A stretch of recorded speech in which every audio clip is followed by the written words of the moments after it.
तर MPSC paper फुटीच्या आरोपांचा तपास गुन्हे शाखेकडे आहे। राज्य लोकसेवा आयोगाचे अध्यक्ष विवेक भीमनवार यांनी ही माहिती दिली आहे। चौकशी सुरू असून सत्य लवकरच समोर येईल असं देखील भीमनवार यांनी म्हटलेलं आहे। त्या तक्रारी ज्यांचे नाव होते त्यातल्या काही उमेदवारांनी आमच्या संमतीशिवाय आमची नावं वापरले अशी पण आम्हाला मेल दिलेले आहे। आता ही असे उलटसुलट सगळे मेल आलेले आहेत आणि जे पुरावे आहेत जे आमच्याकडे सादर केलेले आहेत त्याचा तपास जो आहे तो काही एमपीएससी स्तरावर होणं शक्य नव्हतं, म्हणून आम्ही एक तक्रार क्राईम ब्रँचकडे दिलेली आहे आणि आता क्राईम ब्रँच त्या सगळ्या तक्रारीची तपासणी करत आहे। तक्रारीतून जे काही निष्पन्न होईल त्याप्रमाणे योग्य आपण कारवाई करू।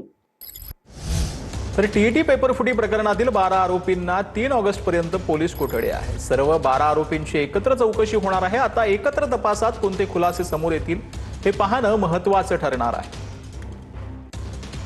तपासाचं काम सत्य शोधणे आहे, त्यामुळे सत्य शोधणे कामी आम्ही कोर्टाला सांगितलं की आम्ही या प्रकरणामध्ये सहकार्य करायला तयार आहोत। सत्य यावं या प्रकरणामध्ये टीईटीच्या प्रकरणामध्ये, त्यामुळे आम्ही पोलीस कोठडीला आम्ही सहमती दर्शवली आणि माननीय कोर्टाने 3 ऑगस्ट पर्यंत पोलीस कोठडी दिलेली आहे। जे न्यायालयीन कोठडीमध्ये होते त्यांना 3 ऑगस्ट पर्यंत पोलीस कोठडी दिलेली आहे।